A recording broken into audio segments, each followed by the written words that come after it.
Boa noite. Boa noite, Bianca.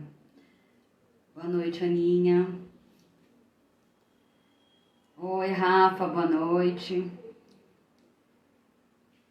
Vocês podem me dar um ok para eu saber se está funcionando o áudio? Normal? Boa noite, Ana.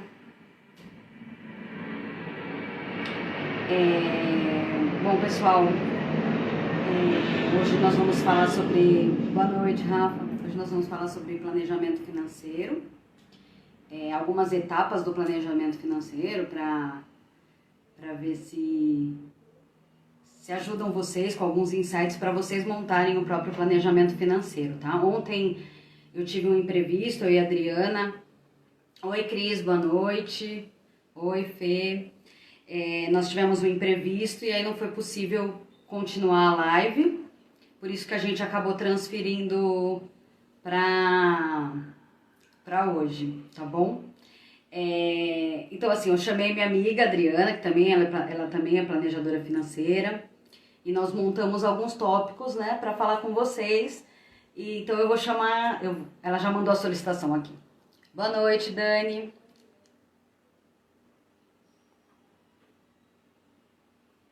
Entra, boa noite, Lila. Boa noite, Joyce. Oi, Oi, Dani, tudo bem? tudo e você? Boa noite. Tudo bem, eu acho que hoje vai dar certo. Eu fiz todas as Também acho. técnicas. Eu tava, eu tava comentando que a gente teve um imprevisto ontem e, e aí até ontem, quando eu fui deixar o history, eu falei, né? Imprevistos acontecem, né? Não só no planejamento Acontece, financeiro, como na nossa live. com certeza. É Muito natural. obrigada muito obrigada por ter aceito o convite, disponibilizado o seu tempo e o seu conhecimento para compartilhar aqui com a gente, né?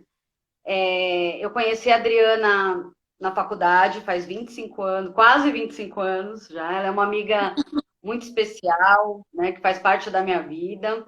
Nós também já trabalhamos juntas em uma instituição financeira.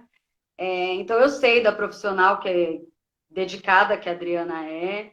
E como a gente está trilhando o mesmo caminho, eu chamei a Adri para fazer essa live comigo. Então, Dri, eu queria que você se apresentasse primeiro, por favor. Ok. Meu nome é Adriana Maluf, eu sou formada em comunicação social, tenho pós-graduação em gestão de qualidade e desenvolvimento de produtos e serviços, e tenho master em gestão de negócios, ambos pela FIA. Eu possuo duas certificações, que é a CPA 10 e a CPA 20, que são da Ambima, e eu estou estudando para tirar o CFP, que é a certificação para planejador financeiro mesmo. E Certo. eu tenho 22 anos de experiência, né, no mercado financeiro. Eu trabalhei em dois grandes bancos, né, aqui do Brasil, e eu gerenciei áreas como comercial, áreas de atendimento, de experiência do cliente e de estratégia. Então, assim, eu sempre dei muito valor, sempre, a, a atender o cliente bem, a prestar uma consultoria financeira. Não apenas a vender o produto do momento, mas a prestar uma consultoria financeira de acordo com o perfil dele. E aí, como eu saí do banco, né, em maio do ano passado, e eu decidi tirar um tempo para mim, fui fazer fiz um ano sabático, fiz um intercâmbio no exterior, estudei pra caramba. E aí, com a pandemia, eu aproveitei para me dedicar para tirar a certificação CFP, porque aí vinha de encontro, né, o que eu queria ser com o conhecimento, com o know-how que eu tinha.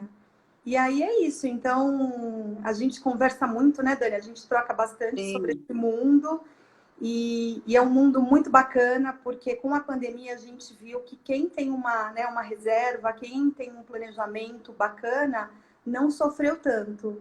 Então, é muito importante, né, ter esse planejamento financeiro, como ter planejamento em todos os aspectos da vida. Então é isso. Então, acho que a gente vai trocar bastante coisa legal hoje, né? Vai compartilhar. Depois, fiquem super à vontade para tirar dúvidas, se por um acaso ficou, não deu para responder, que eu e a Dani, a gente está aqui para ajudar vocês. Exatamente. Obrigada, Adri. Assim, eu e a Adri separamos alguns tópicos para falar, né, sobre o planejamento financeiro. Então, assim, se vocês quiserem mandar perguntas, podem mandar, a gente responde no final, ou responde aqui se já tiver encaixado nos tópicos. E se não der tempo, a gente responde depois, no History, eu mando uma mensagem respondendo, tá bom? Exatamente. Ficar sem respostas, ninguém vai ficar.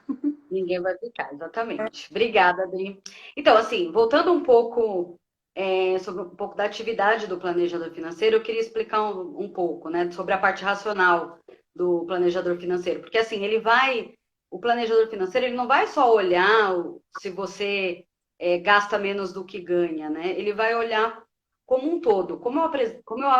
Eu aprendi nos cursos de planejamento que eu fiz, de planejamento financeiro, o planejador financeiro, ele é como se fosse um clínico geral das finanças, né? Exato. Então, normalmente ele tem uma especialização.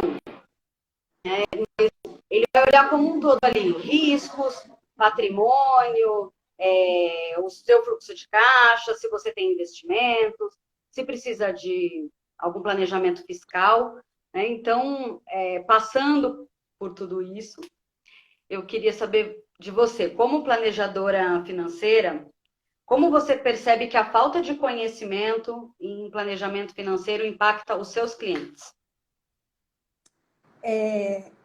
Eu iria além, Dani. Eu acho que, claro, é bacana você ter conhecimento, né, nesse mundo para você saber aonde você, né, onde você vai aplicar ou não. Mas é que mesmo pessoas que têm um grande conhecimento, elas acabam sendo impactadas por vieses. Então, o que são vieses? São atalhos mentais.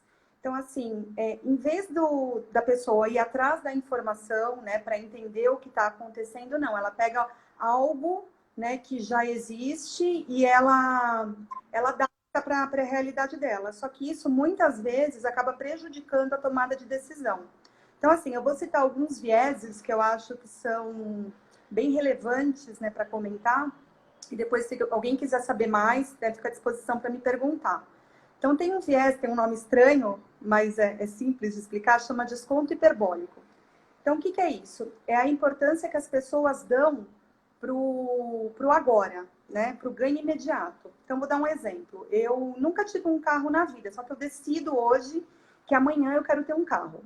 O que eu faço? Eu vou na concessionária, escolho um carro. Claro, eu não tenho esse dinheiro guardado, né, para comprar à vista. Eu vou no meu banco e eu faço um CDC, um financiamento de veículo.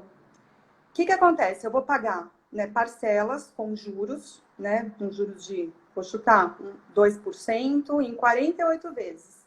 E aí eu saio incontente com o carro. Só que no final das contas, eu paguei quase 2 carros, tá? Sim. Por que Não mais, né?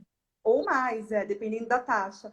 Por que eu não esperei 2 anos? Eu já nunca tive carro até agora. Por que não ficar mais 2 anos sem carro, guardar esse dinheiro e aí comprar um carro à vista, sem pagar juros, né? Muito pelo contrário, recebendo, né, uma taxa no investimento e pagando o valor do carro, podendo negociar. Então, as pessoas não fazem isso. Por quê? Porque elas querem o prazer imediato, o ganho imediato, tá? Então, esse é o desconto hiperbólico.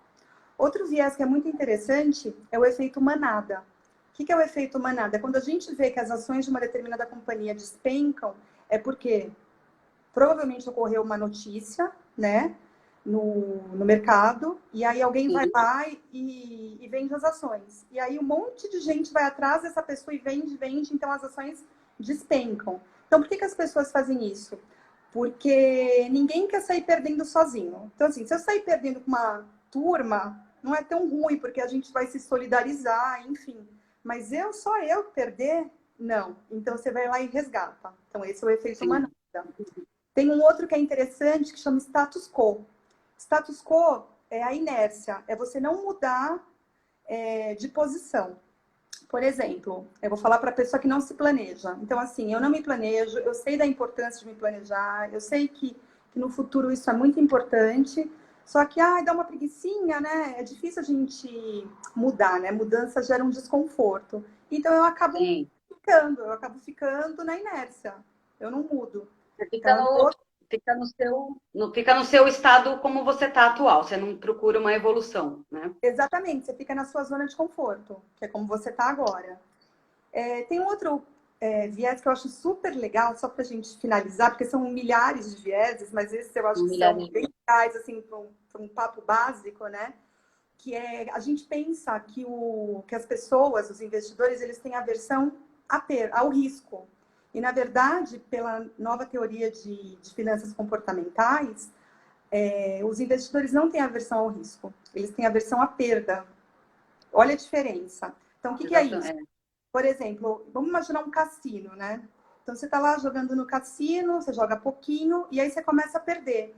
E aí você começa a aumentar as apostas para tentar reverter essa perda. Você não quer sair perdendo. E aí é quando você se atrapalha, aí você perde tudo, muitas vezes, né?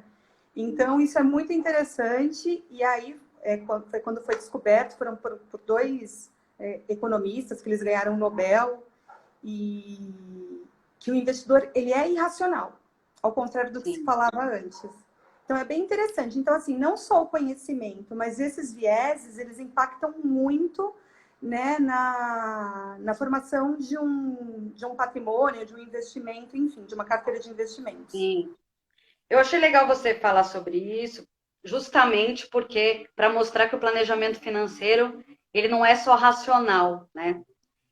Na verdade, claro, tem a Um parte racional, pouco. mas ele envolve muito a parte comportamental. E você está vendo muito desses vieses estudando para o CFP, né?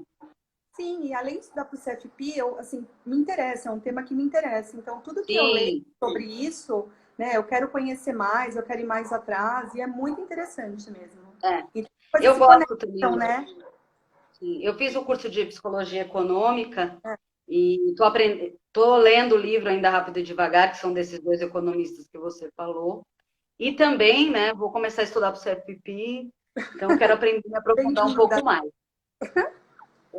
Dri, assim, como eu falei anteriormente, né, o planejador é assim, ele normalmente ele tem uma visão geral, mas às vezes muitos têm alguma especialização. Senão ele trabalha com parcerias, dependendo do que o cliente precisa. Por exemplo, como eu já fui endividada e eu trabalhei muitos anos em áreas de crédito, então eu sei como funciona o endividamento. Normalmente, assim, eu tenho mais know-how para trabalhar com endividamento, né? Então, assim, eu queria assim, saber do seu know-how para ver se bate com o meu, né? Que dicas que você pode montar, eu quero ver se bate. Que dicas que você pode dar para montar um fluxo de caixa e um orçamento para pessoas que estão endividadas e não endividadas? Então, vamos lá. Eu acredito que para as pessoas endividadas, elas têm que começar de um momento anterior, tá? Então, eu vou chamar de passo zero. Então, o que o endividado tem que fazer nesse momento? Ele tem que quitar as dívidas. Por quê? Sim, Antes de poupar, você tem que quitar o que você tem de dívida. Por quê? As dívidas têm um juros muito superior a um investimento. Então, assim, o primeiro passo é quitar as dívidas. Putz, não tenho dinheiro para quitar as dívidas. Então, o que você pode fazer? Primeiro, você pode negociar com outros bancos. Hoje existe uma concorrência muito grande entre bancos para captar clientes. Então, assim, é um momento bom para o cliente, porque as taxas caem. Então, de repente, fazer uma portabilidade para uma outra instituição financeira é uma opção bem interessante. sim, Outra coisa legal para se fazer também, outro ponto legal para se fazer, é que assim, você está usando cheque especial. E aí você está pagando uns juros altíssimos, juros rotativos, enfim. Então, de repente, é legal, né, se você é assalariado, faz um crédito consignado, onde a sua empresa, né, tem a parceria. Ou até um crédito pessoal, se você não é assalariado. Mas aí você está reduzindo a taxa de juros. E aí eu vou dar uma dica, né? Uma dica não, vou pedir pelo amor de Deus, gente, jamais, jamais usem o cheque especial e paguem o rotativo do cartão. são juros muito altos, são juros rotativos, são dívidas que crescem e as pessoas acabam realmente se endividando. Então, é interessante, claro, estou endividado, eu não posso fazer minha reserva de emergência? Você pode, né? Porque, assim, o planejamento financeiro não é nada, assim, de regra, você vai fazer isso, isso e aquilo. Não é uma coisa, né, uma rua de mão única. Não, a gente recebe muita coisa também. Você pode fazer paralelamente, juntar uma reserva e pagar um empréstimo, por exemplo. Só que, Sim. assim, Rodrigo, eu assim, acho que depende, né? Se, por exemplo, se tem um cônjuge ali que está correndo o risco de perder uma renda, então, assim, às vezes vale a pena, mesmo endividado, fazer uma reserva. Mas normalmente não vale, né? Então, assim, tem normalmente não, tudo que ser analisado normalmente não vale por conta da taxa de juros. por conta da taxa de Né? juros. Porque se você for ver o spread da sua operação, é negativo. Só que assim, Sim, quando você faz uma reserva, que você vê o dinheiro e aumentando, todo mês você vai aplicando, isso te dá uma alegria, te traz uma felicidade, né? Te traz uma segurança. uma Então, assim, segurança. exatamente. Então, assim, né, psicologicamente falando, talvez valha a pena. Racionalmente, não. Mas aí não depende, né, do planejador. A gente, né, dá a orientação e o cliente segue, Claro, claro. tá? Então, assim, aí nesse momento as coisas se equiparam. Então, esse é o passo zero. Nesse momento é o momento de calcular o quanto vai se poupar. Então, o que eu tenho que fazer? Eu tenho que somar no papel, é cansativo, mas assim, você perde umas horinhas, mas é para a vida inteira isso. Então, você soma tudo que você ganha, todas as suas receitas. Depois, você soma todas as suas despesas. E aí eu gosto de classificar as despesas em categorias. Quais são elas? Então, primeiro são os custos fixos prioritários, que são aqueles que são vitais, que são, eu preciso dele para viver. Então, assim, alimentação, moradia, saúde. Então, vou listar tudo que é essencial para minha vida e que eu pago mensalmente. O segundo são os custos variáveis prioritários. Então, são aqueles que são vitais para a minha vida, só que eu pago pontualmente. Então, por exemplo, é um imposto, que a gente não consegue fugir de imposto. Às vezes eu preciso fazer um exame, o meu plano de saúde não cobre, então eu tenho que colocar, é vital para a minha vida. Terceiro, são os custos fixos secundários, que eles acontecem mensalmente e eles são um plus. Então, por exemplo, é uma mensalidade de um clube, é uma TV a cabo, são coisas que eu poderia cortar. Eu não vou morrer se eu não tirar. E por fim, Sim. os custos variáveis secundários, que são aqueles para o meu prazer. Que, gente, a gente tem que ter. Não é, né, a gente como planejadora financeira, às vezes as pessoas pensam, não, eu vou ter que, não posso mais me divertir. Muito pelo contrário, a gente tem que encontrar o equilíbrio. Essa é a palavra. Senão não vai ser sustentável também, né? Senão não vai ser sustentável. Então, encontrando isso, né, pegando as despesas, somando as receitas, o que eu tenho que fazer? Eu vou ter que encontrar o meu índice de poupança. Conta simples, é o superávit, que é a receita menos a despesa, e eu vou dividir pelas receitas. Então, vou encontrar o percentual. Esse percentual é o que eu tenho, né, disponível. E aí muitas pessoas vão me perguntar, putz, ou as minhas receitas zeram com as minhas despesas, ou as minhas despesas são até maiores que as minhas receitas, tá? Então pode acontecer. Só que assim, o número que as pessoas sugerem, né, que é o número sugerido para se poupar, é de 20% para cima. Tem até uma Tá. pirâmide, né, que explica assim, que é 50, 30, 20. Então, 50 é aquilo que eu preciso, né, para viver minhas necessidades, 30 para minha diversão e esses 20 para eu poupar. E aí, encontrando esse índice, o que eu faço? Lembra que eu estou com uma planilha, eu tenho as minhas receitas em cima e depois eu tenho os custos fixos prioritários, que são aqueles que eu preciso para viver. O que eu vou fazer? Eu vou criar uma linha entre essas duas, que vai ser um custo fixo prioritário para a Daniela, por exemplo, que é o valor que você vai poupar. E o que as pessoas fazem? As pessoas fazem o inverso. Elas até muita gente faz, né, esse cálculo, só que assim, o que sobra eu poupo. Não, gente, a gente tem que inverter esse pensamento. A gente tem que poupar e o que sobra é para eu me manter. E aí sim. o ser humano é adaptável. E aí ele vai se adaptar com o que sobrar. Ele vai se adaptar. Ele vai se adaptar com o que sobrar. E aí, gente, eu vou dar duas dicas para vocês, duas dicas, vai para vocês, como que a gente faz essa reserva, como que eu vou poupar. E nenhuma delas é não ter poupança, tá? Ter poupança é fundamental. O que eu vou fazer? Ou eu aumento as minhas receitas, não tem segredo. Então, ou eu vou. Se eu trabalho por comissão, por exemplo, eu vou me esforçar um pouco mais, vou ganhar mais dinheiro. Se todo mundo gosta do meu brigadeiro, eu vou fazer brigadeiro para vender e não é nenhuma vergonha, né? Independente da condição financeira. Então, assim, eu vou aumentar minha receita ou eu tenho que reduzir minha despesa. E aí, isso Não tem muitas segredo. vezes dói, né? Não tem segredo, não tem. Mas E é muitas isso mesmo. vezes dói. Mas, gente, assim, pensando que é um olhar para o futuro. Então, esse é o. Não tem segredo. Isso que tem que acontecer. A Camilinha até perguntou aqui, normalmente quem está endividado não consegue ter uma reserva, né? Como estabelecer prioridades? Assim, Cá, foi o que a Adriana falou. Ou você tem que tentar ter uma renda extra ou diminuir suas despesas. Se isso não é possível, aí o planejador vai olhar tudo. Você tem bens, vai ter que ter uma análise forte em cima disso, né? E aí a reserva de emergência para o endividado, às vezes é bom ele ter uma reserva caso corra o risco ali de alguém perder um emprego, perder uma renda e ele ter que ficar um tempo, né? Se não corre esse risco, então ele vai fazendo de tudo para quitar o endividamento dele, Isso, ele né? pode fazer paralelamente, né? Ele pode manter uma reserva e ir antecipando as prestações e quitando. Sim. Tem essa A possibilidade também. Renata colocou aqui também, preciso dessa planilha. Renata, eu disponibilizei uma planilha gratuita aqui no meu perfil. Deixa eu já fazer meu jabá. Tem uma planilha gratuita que eu disponibilizei, que assim, eu fui juntando várias planilhas que eu fui aprendendo ao longo do tempo com os cursos que eu fiz, adaptei personalizei para mim, mas é uma planilha legal, assim, se as pessoas quiserem baixar e depois para adaptar para o perfil delas, né?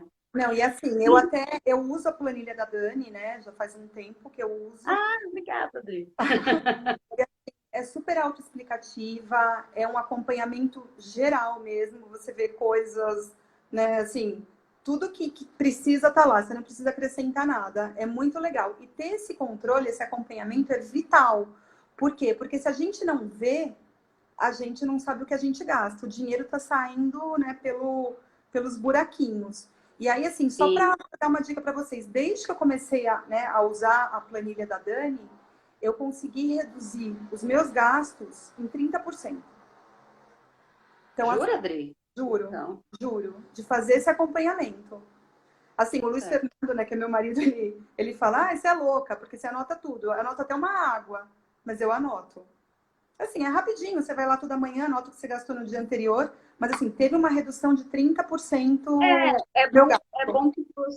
bom que você vê para onde o seu dinheiro está indo, né? Quanto Exatamente. que para onde ele está indo mesmo. E aí você pode fazer uma movimentação nele. Amanhã, inclusive, eu vou fazer um post falando, já que você estava falando de endividamento, sobre troca de dívidas Ah, caras por dívidas mais baratas, que isso também é uma das coisas que a gente faz no planejamento financeiro para endividado. Por exemplo, que usa o cheque especial, o cartão de crédito, para tentar trocar por uma dívida mais barata, né? Porque assim, tem várias coisas que se pode fazer no planejamento de endividamento, e essa é uma delas. Dri, sim. eu recebi uma pergunta e eu vou linkar aqui com a próxima que eu vou fazer, Ah, que é como criar uma reserva de emergência, onde deixá-la. E aí me perguntaram sobre o Tesouro Selic, né? Que ai, setembro, é um dos setembro investimentos, negro. ele é um dos investimentos que as pessoas usam para a reserva de emergência e ele está com a rentabilidade negativa. Então, eu queria que você explicasse um pouco, então, como criar a reserva, onde deixar e também sobre o Tesouro Selic, se você viu alguma coisa. Tá. Então vamos lá. Primeiro a gente chama de reserva de segurança, né, Dani? Que é um nome mais suave, né, do que Sim, emergente. verdade. A Daniela, inclusive, que me deu essa ideia e eu adotei. Então, assim, a reserva de emergência, o ideal é a gente guardar de 6 a 12 vezes o que a gente gasta no mês. Então, não é assim, de 6 a 12 vezes o salário. É o que a gente, né, nas planilhas que a gente faz, você já tem uma ideia, né, ainda mais quando você faz há um tempo, quanto que você gasta no mês. Então, você vai fazer essa multiplicação, que vai de 6 a 12. Isso depende do nível de segurança que você quer ter e depende também da profissão que você tem. Então, se você é um funcionário público, você não precisa guardar 12 vezes. De repente, 6 vezes vale a pena. Você tem uma estabilidade, enfim, tá? Sim. Então, você tem que se sentir confortável com essa quantia, porque você vai perder o emprego, pode ter uma pandemia, seu salário diminui. Enfim, você não vai sofrer num momento crítico. Como E esse, aí, né? o ideal é você deixar esse dinheiro... O ideal não. O correto é você deixar esse dinheiro aplicado em aplicações de alta liquidez. Então, o que é a liquidez? Né? O bancarês, que a gente chama, né? Que os bancários que falam essas palavras e ninguém entende. Então, Sim. liquidez é quando você é uma medida que um ativo pode ser convertido em dinheiro vivo sem perder o valor. Então, assim, você precisa do dinheiro naquele momento, né? Lembra que a gente falou em emergência e segurança? Você precisa do dinheiro naquele momento, você tem que resgatar sem ter nenhum tipo de perda de valor, tá? Certo. Então, quais são os investimentos que têm uma alta liquidez? Então, a gente tem o Tesouro, né? Os títulos públicos pós-fixados, sempre falando em pós-fixados. A gente tem CDBs, então tem CDBs tanto de bancos digitais, né, que tem uma rentabilidade maior, porque existe um risco maior do que os Sim. bancos tradicionais. Só que lembrando que o legal do CDB é que ele tem o Fundo Garantidor de Crédito. Então, por exemplo, você aplica no banco WXZ e o banco WXZ ele quebra. O que acontece? O governo, né? O governo não, existe um fundo garantidor de crédito que todos os bancos investem, que as pessoas recuperam até 250 mil reais. Então, assim, às vezes pode Certo. aplicar no banco menor, né? Até essa quantia que você consegue recuperar. Você pode também aplicar em fundos renda fixa, em fundos vinculados ao DI, que é a taxa Selic, né, com uma baixa taxa de administração. É uma outra opção que não tem muito risco. E aí, pode aplicar na poupança também, é uma outra opção. Nesse momento que a taxa Selic está super baixa, a poupança é 70% da taxa. Então, assim, a rentabilidade é baixa. Mas esses fundos, quem aplica, né, no curto prazo para reserva de segurança, não olha muito para a rentabilidade. Por quê? Sim, sim. Porque quanto maior a liquidez, menor o risco e menor a rentabilidade. Então, falando do Tesouro Direto que você perguntou. O que aconteceu? No mês de setembro, o Tesouro Direto ele acabou negativo em 0,46%.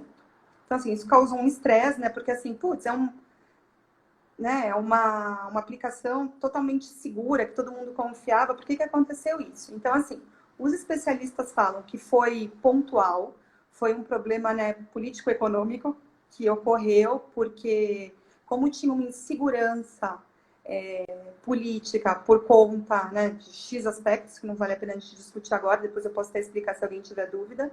Então, o que aconteceu? A marcação a mercado que foi feita acabou tornando o fundo negativo.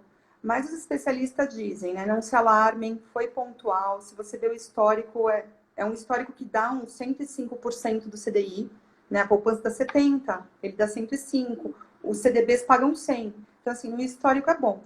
Mas se você não se sentir confortável, ok, aplica no CDB. Outro ponto importante é assim, por que a gente tem que deixar, né, de 6 a 12? Por que eu não posso deixar mais? Porque conforme eu falei, são aplicações que vão trazer uma rentabilidade muito baixa. Então, o que vale a pena? Você conversar com um especialista, você descobrir qual é o seu perfil de investidor. E aí você vai Sim. responder, é um questionário que você vai responder uma série de perguntas, e aí você vai descobrir se você é conservadora, se você é moderada, agressiva ou arrojada. E aí, baseado nesse perfil, para médio e longo prazo, você pode distribuir, né, as suas aplicações. E você não precisa ter muito dinheiro, gente. Quando a gente fala em investir, o pessoal não vou investir porque tem que ter muito dinheiro. Não. É dar o primeiro passo. E aí você pode aplicar em outras aplicações, de repente, eu não gosto de ação, mas tem várias coisas. Tem debêntures, tem fundos imobiliários, enfim. Tem várias opções, né, que tem um risco maior e tem uma Maior. rentabilidade melhor também. Mas aí realmente ou tem que estudar ou procurar um assessor de investimentos, né? Sim, é interessante, é que nem assim, eu quando eu tô. Eu não gosto de me medicar, por exemplo, de tomar remédio. Se eu tô sentindo alguma coisa, eu gosto de ir ao médico para entender o que eu tenho. É um Sim, paralelo, né? Se você também está desconfortável com seus investimentos, enfim, então procure um especialista. sim, Simples exatamente. assim. Tá certo. Eu acho que até na reserva de emergência também entra essa questão do risco, da tolerância ao risco, né? Por exemplo, assim, a gente não pode fazer nenhuma recomendação, eu não posso fazer nenhuma recomendação, Série, né? né? Porque precisa ter certificação para fazer recomendação de investimento. Mas, por exemplo, para o meu perfil, eu prefiro deixar minha reserva de emergência num CDB, num banco grande. Porque eu me sinto mais segura. Sim, é o Então, perfil. assim, até é o perfil. E aí, assim, aí o que vem depois eu arrisco mais, mas com moderação. Então, assim, depende. Então, você tem que conhecer o seu perfil por causa disso, Não, né? Pra... se conhecer em tudo é muito importante, né? É muito importante. Sim, Assim, verdade. eu já tive clientes que assim, que eu fiz uma aplicação moderada para ele assinou o termo porque ele queria ganhar mais, aí precisa assinar um termo, tudo consentindo. Só que ele ficava todo dia e aí caía um pouquinho e ele, Adriana, tá caindo, Dri, tá caindo. E aí eu falei assim, não, realmente você não tem que aplicar nesse fundo. Vamos tirar, Sim. vamos deixar em algo mais conservador. Por quê? Porque fazia mal para ele. E ninguém quer passar mal, né? Então E por isso que a gente também vem assim, por exemplo, se você tem projetos, né, a curto, médio e longo prazo, e você também vai guardar o dinheiro para esses projetos, ver aonde você vai guardar justamente para não ficar correndo esse risco. Ah, eu estou perdendo, né? Então tem isso também, né? sim, você pode perder um dia, mas no outro dia você ganha. E assim, e é comprovado que a rentabilidade esperada, né, para aplicações que exigem um maior risco é maior. Por quê? Porque você tem que ter um pagamento por você arriscar mais. E aí esse pagamento vai ser um retorno maior, só que no longo prazo. Na No reserva de longo. segurança, como você pode precisar desse dinheiro a qualquer momento, vá que no dia que você precisa é o dia que a bolsa despencou, por exemplo, você tem ações. E aí, você vai ter que tirar naquele dia. E aí você vai perder, você não vai ter, você vai poder tirar, né? Que ações você pode tirar, mas a sua liquidez está comprometida, por quê? Porque você vai tirar por um valor inferior àquele que você investiu, Entendi. entendeu? Tá certo. Odri, agora mudando um pouco de assunto, falando um pouco sobre proteção, né? Então, assim, seja de saúde, de patrimônio, de vida, né? Porque isso também é algo que o planejador vê, porque, assim, às vezes pode acontecer alguma coisa e por falta de uma proteção, a pessoa acaba perdendo tudo que ela construiu ali, né? Então, eu queria saber que tipos de proteção a pessoa deve levar em consideração para correr menos risco. Por exemplo, isso, de vida, de perda de patrimônio. Como você falou, Dani, o planejador financeiro, ele não é aquele que só estuda, que só vai te ensinar a fazer o fluxo de caixa, né? Quanto que vai ser o seu índice de poupança e vai te ensinar a aplicar, a investir. Quando a gente estuda para ser planejadora financeira, a gente estuda para 6 áreas, tá? De finanças. Então, a gente tem a gestão financeira, sim, né? De ter o fluxo de caixa, de entender isso. A gente também estuda a gestão de ativos, que é a parte de investimentos. A gente estuda o planejamento de aposentadoria, então, tanto previdência pública quanto previdência privada. Então, assim, onde é melhor, né? Como eu vou calcular o que eu quero ter lá na frente, então, onde que eu vou, né, investir para ter esse recurso mais para frente. Também em planejamento tributário. Por quê? Porque a gente vai pagar imposto. Isso, né, o Estado é o nosso eterno sócio. Mas a gente Sim, consegue reduzir a carga tributária, dependendo do que eu faço, e a gente consegue postergar. Isso tudo de forma super legal, tá? A gente vai estar pagando os nossos impostos, não vai ser pendenciado por isso, mas a gente consegue sim otimizar esse processo. Tem o planejamento sucessório, que o planejamento sucessório ninguém gosta de falar, né? Porque no momento, né, de morte, não no momento de sim, morte, mas não só no momento de morte, porque as pessoas podem doar em vida. Então, assim, dá para entender, né, como que eu vou otimizar também um imposto doando ou fazendo um testamento. Então, o planejamento sucessório é muito importante também. E ninguém E sabe pensa que nisso. o planejamento sucessório ele cresceu bastante agora com a pandemia, né?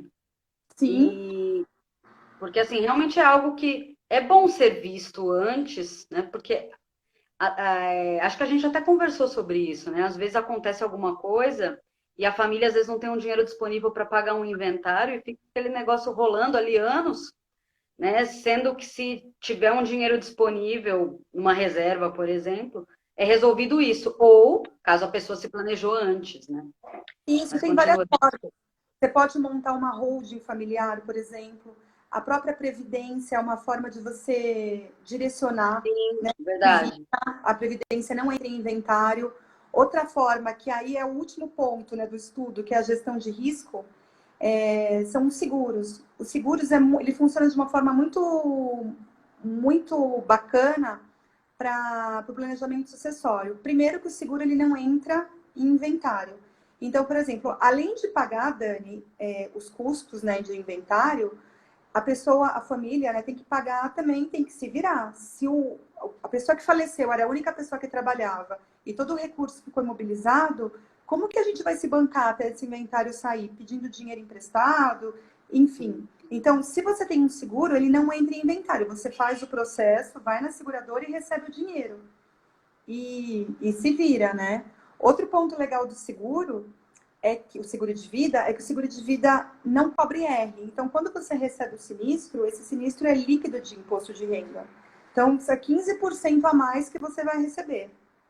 Ai, jura, Adri? Isso daí eu não sabia. Juro! É, é, e assim, imagina, 15% é uma grana considerável, né? E um Sim, outro ponto também é que quando você é endividado, e aí você morre e vai para inventário, então uma parte desse valor ele tem que cobrir as suas dívidas. E o seguro de vida não. Se você tem dívida e recebe esse seguro, ele não vai para pagar as dívidas. Então os beneficiários eles acabam recebendo 100% do valor, tá? E aí falando um pouquinho da tua pergunta, Daniel, eu comecei a falar das áreas, mas acho que é legal voltar. Falando de seguros mesmo, né? Que você falou de segurança. Então, assim, sim. hoje é fato, o brasileiro ele não dá muito valor para seguro de vida, seguro de residência, inclusive as alíquotas de IOF, elas são muito maiores no seguro de auto, que é aquele seguro que todo mundo tem, ninguém sai de uma concessionária sem um seguro no carro, do que de um seguro de vida. E é uma diferença gritante. O seguro de vida é cobrado 0,38% de IOF sobre o valor da mensalidade que você paga, e o seguro alto é 7,38. Então, é uma diferença considerável. Por quê? O Considerável. governo, o governo quer incentivar o seguro de vida, só que as pessoas não se interessam. E aí, por que não se interessam? Porque eu acho que às vezes ele é vendido errado, ele não é explicado direito. Então, mais uma vez, vale muito a pena procurar uma pessoa, né, que tenha conhecimento para entender a sua real necessidade. Então, por exemplo, Verdade. eu sou casada, não tenho filhos. Meu marido trabalha, não depende de mim. Então, assim, será que vale a pena eu fazer um seguro de vida? Talvez não. Talvez não. Talvez valha mais a pena eu fazer um seguro residencial, porque até estava ouvindo no rádio hoje que amanhã vai vir uma tempestade aqui em São Paulo. E São Paulo é um dos lugares que tem o maior índice de raio, de queda de raio no mundo. Então imagina, cai um raio aqui, queima todos os equipamentos eletrônicos. E aí, eu vou ter que comprar tudo de novo? E se eu tenho um seguro de residencial, o seguro cobre queda de raio. Então eu vou pagar um valor menor por mês, mas eu estou protegido caso aconteça. Um outro exemplo de seguro de vida, por exemplo, um dentista. Um dentista precisa da mão para trabalhar. E aí ele Para quebra o trabalhar. E normalmente o dentista é autônomo, né? Ele Exatamente. E aí ele quebra o braço. E aí ele fica 2 meses sem poder trabalhar. Como que ele vive? Ele não tem reserva de emergência.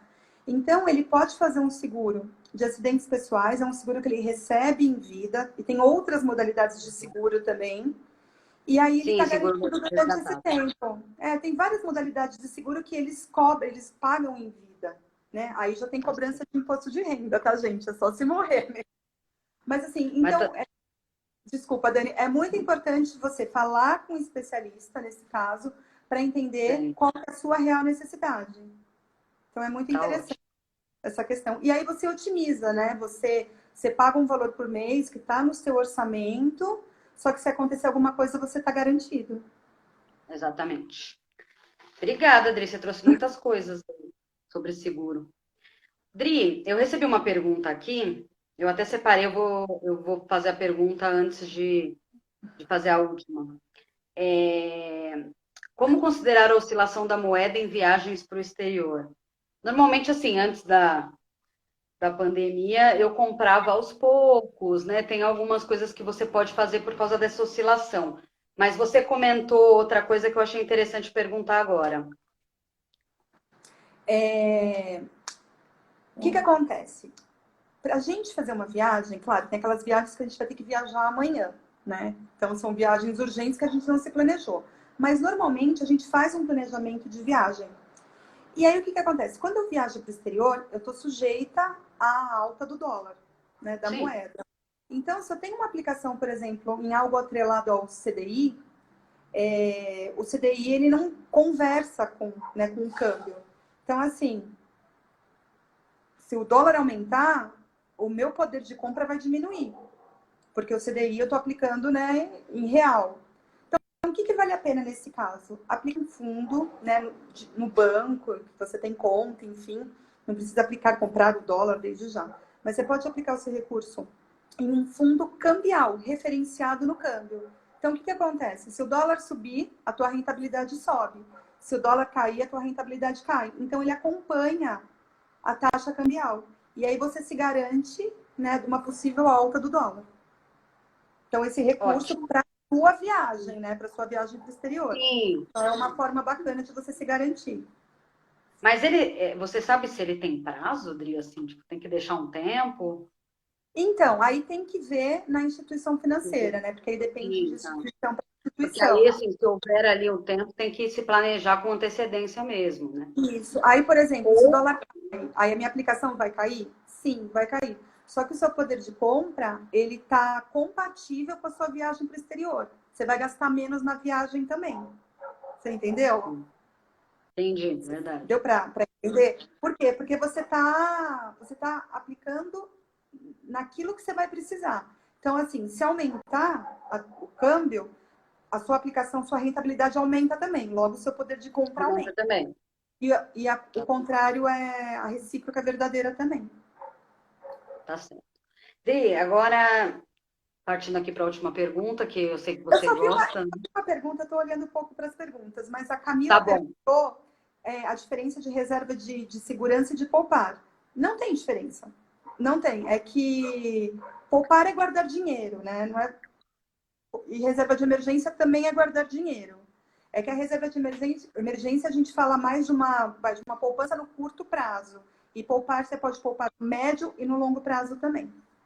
Sim, é que a reserva de emergência você vai deixar um dinheiro guardado de 6 a 12 meses caso aconteça alguma coisa.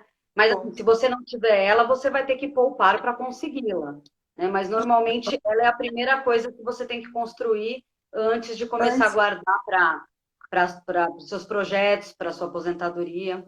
exatamente, Dani. Dri, como que você definiria agora, falando um pouco de felicidade, né? Ai, adoro. A busca pela felicidade, né, tanto no presente como para o futuro, e montar um planejamento financeiro que seja adaptável, já que imprevistos acontecem. O que você pode falar um pouquinho sobre isso? Então tá, só dando um en passant, né, sobre mim, assim, o Inclusive, eu quero porquê. que você volte aqui para a gente falar sobre felicidade e a Ai, eu vou relação com o adorar. dinheiro mais para frente. Porque até ia ser a live de hoje, ia ser sobre felicidade, né, Dani? Só que aí a gente decidiu mudar porque o planejamento financeiro, não que a felicidade não seja, mas o planejamento financeiro feito certo, ele vai te trazer muita felicidade. Então fica para Sim. uma segunda conversa. Mas Eu super. ele vai te deixar mais tranquilo para poder fazer escolhas, né? Exatamente. Mas está super aceito o convite, tá?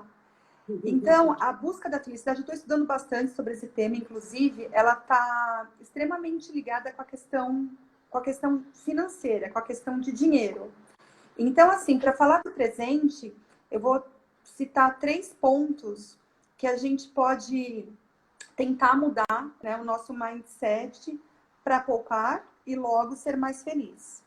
Então, o primeiro, como eu vi na live da Valesca semana passada, foi super bacana, né? Eu assisto todas as lives da Dana e toda vez eu aprendo um pouquinho Ai, mais. obrigada, Adri. Não, é verdade, de coração.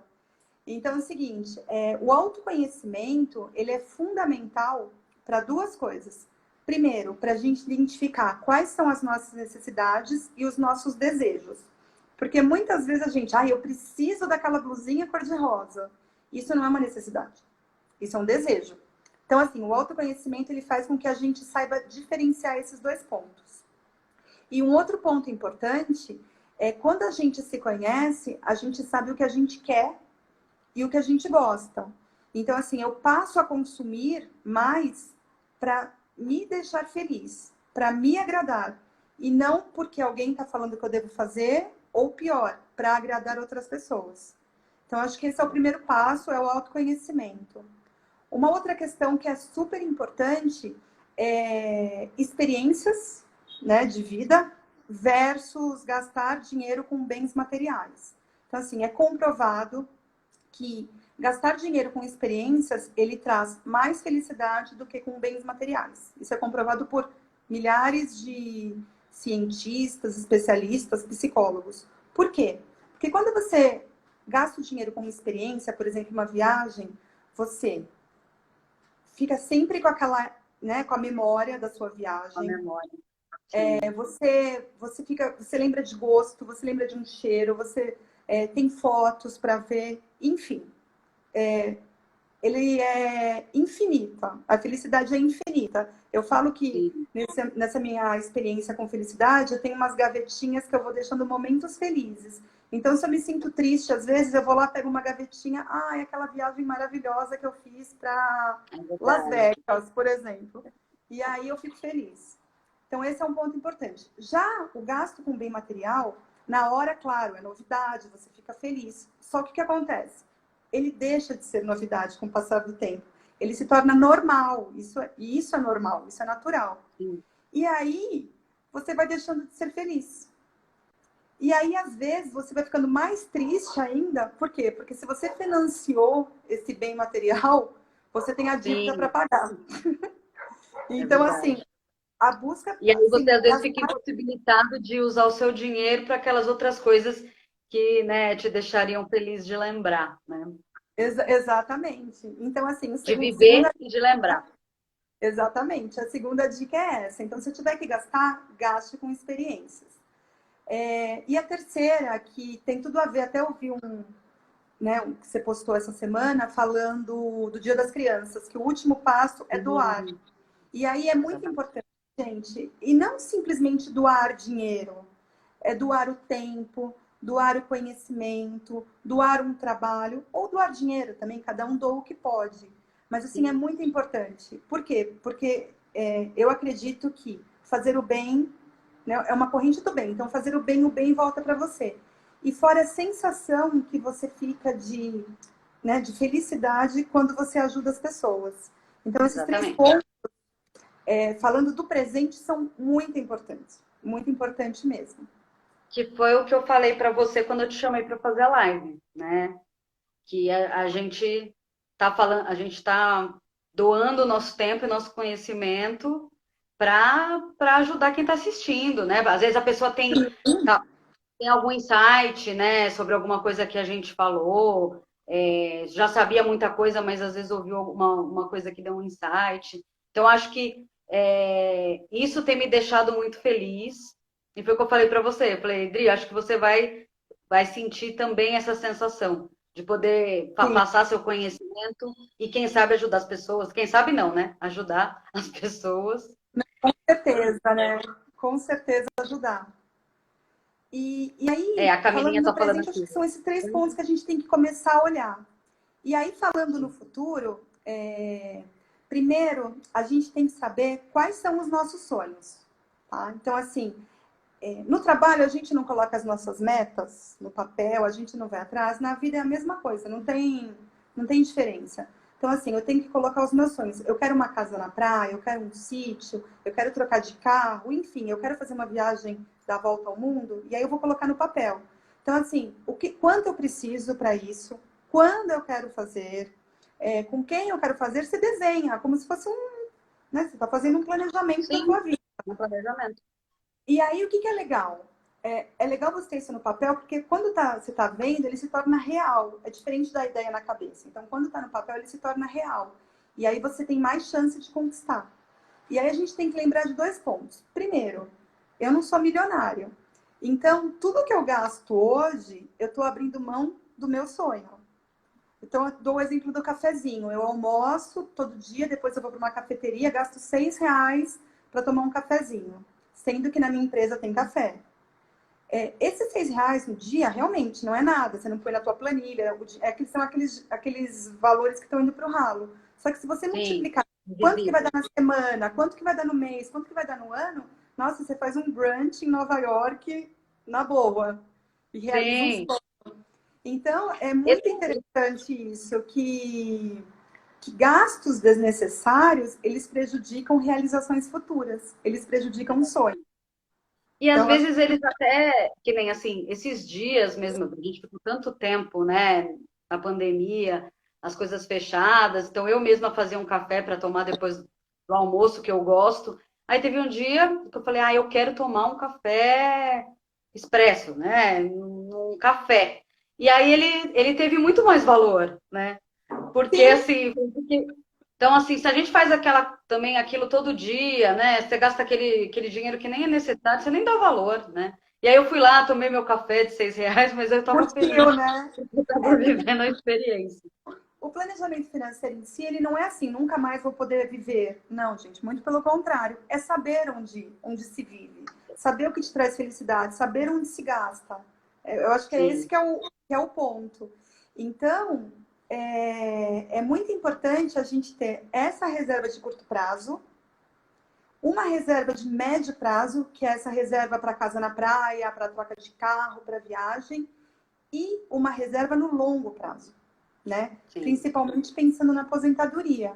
Então, assim, eu já coloquei na minha cabeça, eu não quero trabalhar, né, até morrer. Eu quero trabalhar até uma determinada idade. Depois, eu quero viajar, eu quero ser voluntária de uma ONG, eu quero ter hobbies. Só que para eu fazer isso, eu tenho que parar para pensar agora. Eu tenho sim. que juntar dinheiro agora, senão só se tiver milionários, né? Uhum. Porque aqui na live, porque senão a conta, gente, a conta não Tá bom, bate. E verdade.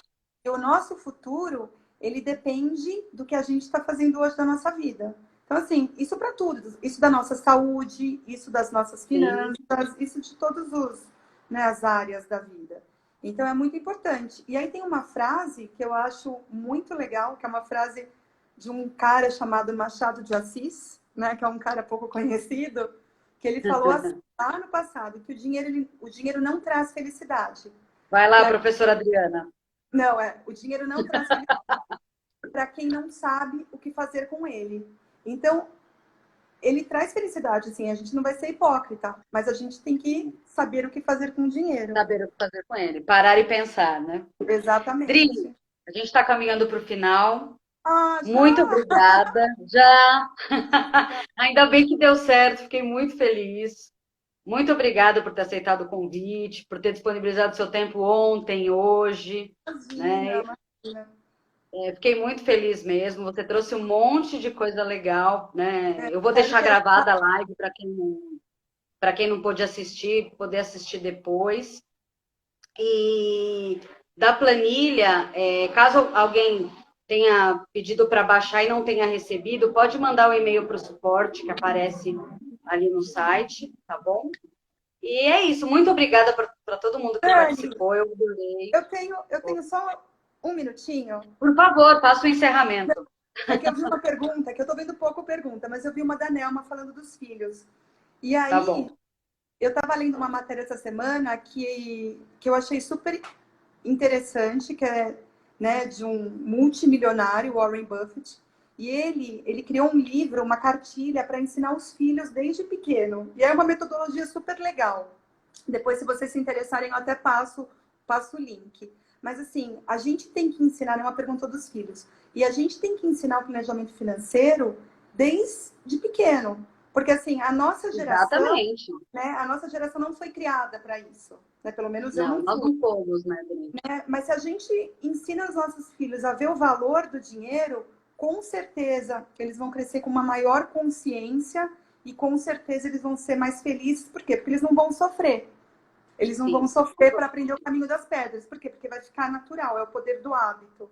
Então, isso é bem sim, bacana, vocês conversarem com seus filhos sobre com certeza. planejamento financeiro.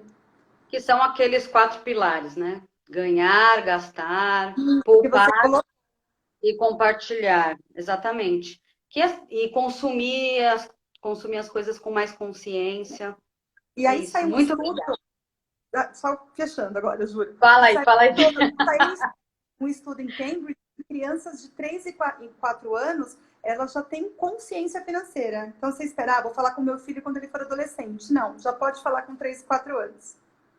Agora, Mas aproveita que eu o falei. meu sobrinho, bom, meu sobrinho tem 4 anos, ele vai fazer 5. Ele já tem, ele já recebe dinheiro, né? Ele guarda para comprar massinha dele, aí é uma graça. Que legal. Então, assim, Muito ele legal. também Parabéns, tem, ele fala pai. sobre dinheiro.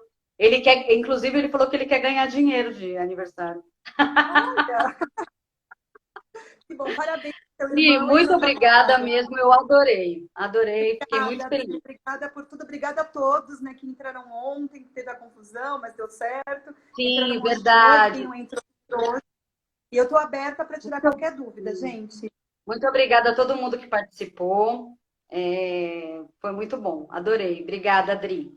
E semana Obrigada, que vem eu gente. tô aqui de novo, eu anuncio no domingo a próxima live. Tá bom, estarei Obrigada, olhando, estarei gente. assistindo com vocês. Um beijo, Tá gente. bom. Obrigada. Depois eu te mando, tá? Se você quiser colocar no seu IGTV também. Sim, com certeza, vou colocar. E se alguém quiser Obrigada, mandar alguma pergunta, pode mandar para mim e para a Adri que a gente responde. com certeza. Beijo. Um beijo. Tchau, gente. Tchau. Tchau.